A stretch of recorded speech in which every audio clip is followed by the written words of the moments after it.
It's that special time of year, kiddies, where we put on our faces or mask and go out there and play some spooky games. Now, I've already done a massive video featuring 29 different horror themed games, or close to it. And I love talking about Game Boy games that are horror themed, especially this time of year. And I got 3 right here in this video.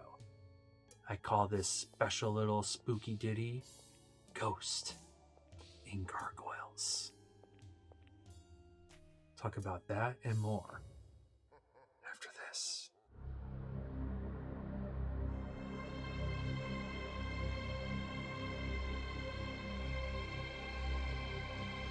If you want more gaming and collecting content, don't forget to subscribe to stay in the know.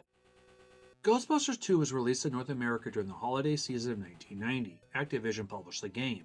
The developer was HAL, which also created the new Ghostbusters 2 for the NES, which was released in Japan and PAL region only. The NES and Game Boy games are very similar. Plot is the same as the flick. As Ghostbusters, you must save the day by stopping evil Vigo. Unlike the previous Ghostbuster games on the NES and even the Sega Genesis game, where only 3 Ghostbusters were included, Winston wasn't a playable character, well, that has been corrected. He's in the Game Boy version. All 4 Ghostbusters can be played. You pick 2 Busters of Ghosts and begin. Doesn't matter which 2 you choose. There are no benefits or stat differences between the heroes. It's just a matter of preference. Besides, you have a chance to play them all during the game. You can swap them out during levels when you find a Ghostbuster sitting against a wall. You control one Ghostbuster completely and shoot with your proton pack. The other Ghostbuster follows you around, or tries to. By pressing the B button, your partner will throw a trap to catch those spooky ghosts. There are only 3 stages. Within the stages are floors. You must capture all the ghosts on that floor to continue to the next floor. Some floors are easy. It gets more difficult as the game continues. Much of the difficulty also has to do with your partner. Trapped behind a chair, or get stuck on the other side of the wall, or perhaps he didn't go through the door. And sometimes the biggest issue, he keeps missing the ghost. There's also another major difference between the NES and Game Boy versions of the game. Louis Tully is a playable character in the NES version. He isn't one in the handheld port. Mr. Tully might not be a playable character, but he's there for support. Dana's there too. Who you gonna call? Ghostbusters! Each Ghostbuster has their own life bar. You get hit, or your partner does, they fall to the ground and it's a loss of life. At least only one of you take damage. Heads up, that ghost clown on the bouncing ball might sneak attack you. They like to appear and reappear. Perfect ghost to victimize your partner. Not to speak bad about your partner, but he might be dead weight sometimes. There is a timer, and if you catch all the ghosties on the floor, you'll get some bonus points. If it reaches a 0, the ghosts turn into Ghostbuster symbols and move all over the stage. The music will ramp up, and you still need to capture them all. Be prepared to go to the same sections of floors over and over again looking for ghosts. The worst ghosts, besides the clowns, are the spinning ones. One looks like a doll, and the other ghost head. They'll spin around and you have to wait and blast them with a proton pack and then capture them when they stop moving. Sometimes they don't stop for a while. Ghosts from the movie like the Jogger also appears in the Game Boy game. There are even Slimers. At the end of the stage you fight ghost bosses. Like here you tangle the Scary brothers, just like the movie. Your partner's encased in a shield. They won't take damage like they do in normal floors. Use your partner for strategy and hide behind them, blocking projectiles. At first, they don't have the ability to shoot at the bosses until you get like the W that floats down from the screen. Here we have the ghost train. Winston!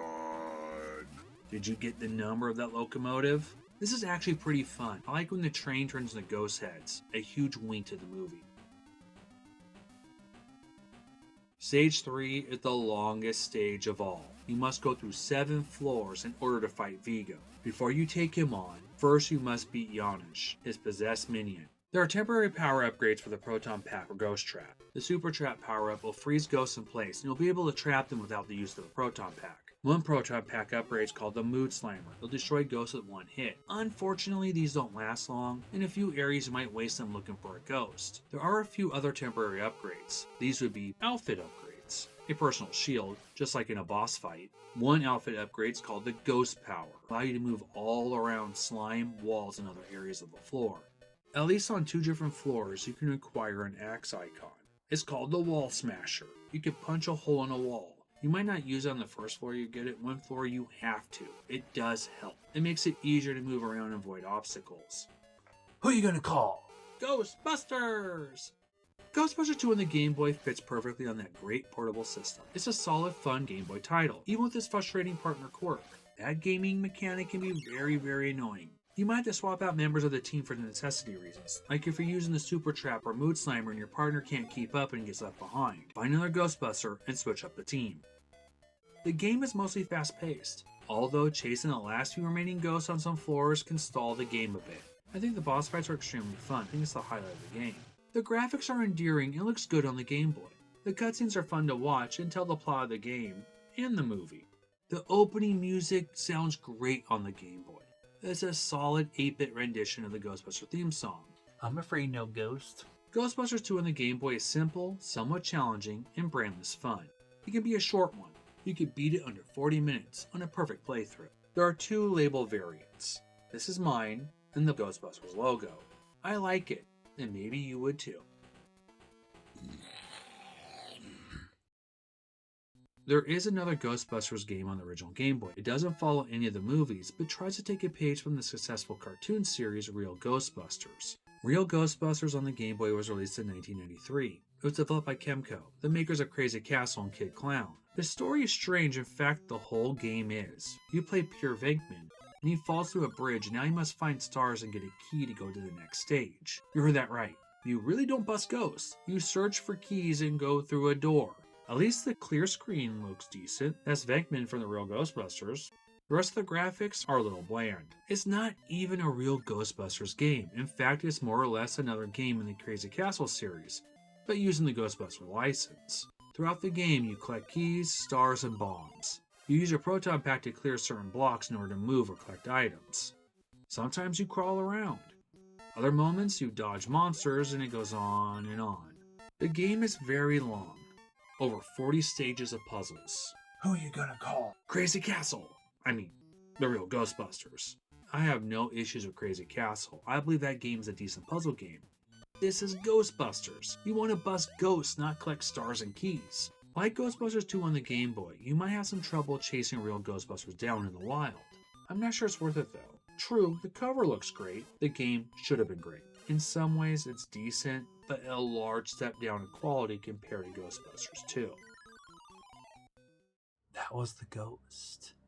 Now here's the Gargoyle. Now here's the Gargoyle. Now here's the Gargoyle. Now here's the Gargoyle. Ghosts and Goblins series had a few spin-off titles. One happens to be on the Game Boy. Released in 1990, this game is called Gargoyles Quest, or Gargoyles Quest Ghosts and Goblins. You control the anti-hero Firebrand, a villain gargoyle from Ghosts and Goblins. Firebrand's first solo adventure, Destroyer's King, a threat from another universe, has taken control of the Ghoul realm. It's up to Firebrand to stop him. Gargoyles Quest is a mixture of action platformer and RPG. Many of the game's elements involve top-down views and talking to people. Okay, not people, you are in the Ghoul realm, and not in the human world. You go to towns and get information in order to get clues to continue on with the journey. While you're in the top-down view, the overworld map, you might get a random encounter, and that's when the game switches from RPG to a side-scrolling action platformer. These random encounters are usually quick and consist of Firebrand destroying a few monsters. A few encounters will start after chatting with an enemy ghoul. You will then fight until you win or lose. Besides random encounters, the game has side-scrolling stages as well. Firebrand can shoot a fireball out of his mouth, jump and fly, grip the side of buildings or other platforms. At the end of many stages, you will fight a stage boss, the usual video game stuff we are all used to. In the beginning, Firebrand's a little weak. As the game continues, you will find new items that help him get stronger.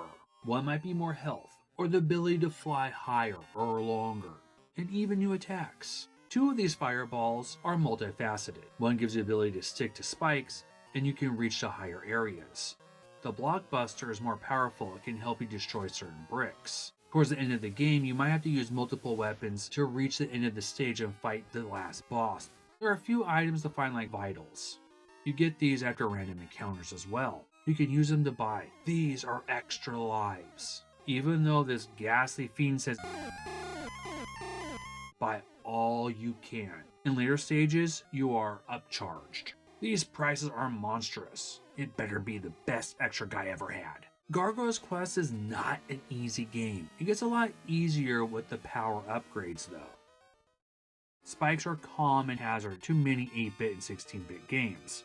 Gargoyles Quest is no exception. There are tons of spikes.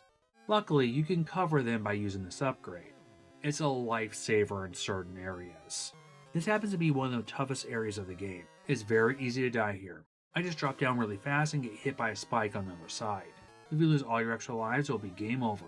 Luckily, there are unlimited continues by reciting the resurrection spell. While you're on a trip to a town, don't forget to talk to ghouls and dwellings. Some will give you passcodes to continue if you decide to turn off your Game Boy and play later on. Gargoyles Quest on the Game Boy is a title I can't recommend enough. The Game Boy title isn't as difficult as Ghosts and Goblins or Ghosts and Ghouls. There's a lot of challenge in addition to a few frustrating spots. The gameplay is exceptional. It's one of the best games on the system. It has smooth controls, classic 8-bit charm, and challenge. Gargoyles Quest is not only a lot of fun, it's a great portable game that stands out from the Game Boy library. One that's worth playing or possibly owning. If you happen to find one for a decent price, very worth it. It would be greedy to hold more than one. Gargoyles Quest on the NES and on the Game Boy. I hope you enjoyed this spooky tale of ghosts and gargoyles. Have fun trick-or-treating, kiddies. Have fun. Go game. See you guys later. Like what you watch, please subscribe, hit that bell notification, get to know about what else I'm posting. I do a lot more stuff on TikTok with shorter videos. Please sub, follow, like, comment, and see you later.